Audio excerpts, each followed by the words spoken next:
اللہ پاک پر یقین رکھو، ایسا یقین جو ہر شک سے پاک ہو۔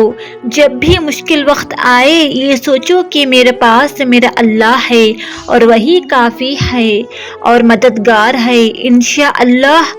انشاءاللہ جلد تمہارا مشکل وقت خوشی میں بدل جائے گا۔ زندگی آسان تو نہیں ہے لیکن اتنی مشکل بھی نہیں کہ تم ناشکرے بن جاؤ اور اپنے رب کا شکر ادا کرنا بھول جاؤ۔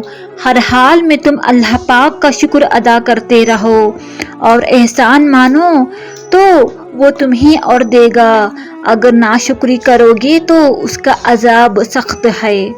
وَتُعِزُّ مَن تَشَاءُ وَتُذِلُّ مَن تَشَاءُ۔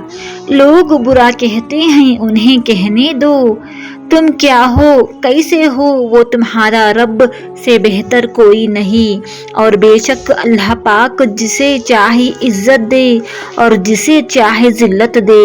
تو لوگوں کا نہ سوچا کرو، اپنے رب العزت کو راضی کرنے میں لگے رہو۔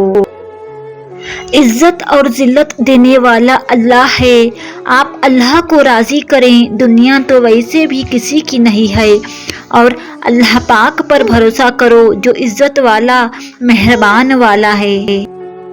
دعا میں اتنی طاقت تو ہوتی ہے، وہ لکھی ہوئی تقدیروں کو بھی بدل سکتی ہے، اور جس رب نے اپنے بندے کی دعا مچھلی کے پیٹ سے سنی پھر وہ کیسے تمہاری دعا نہیں سنے گا۔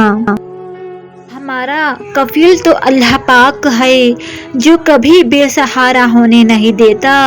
اللہ پر بھروسہ کرو اور اللہ پاک ہی کارساز کافی ہے۔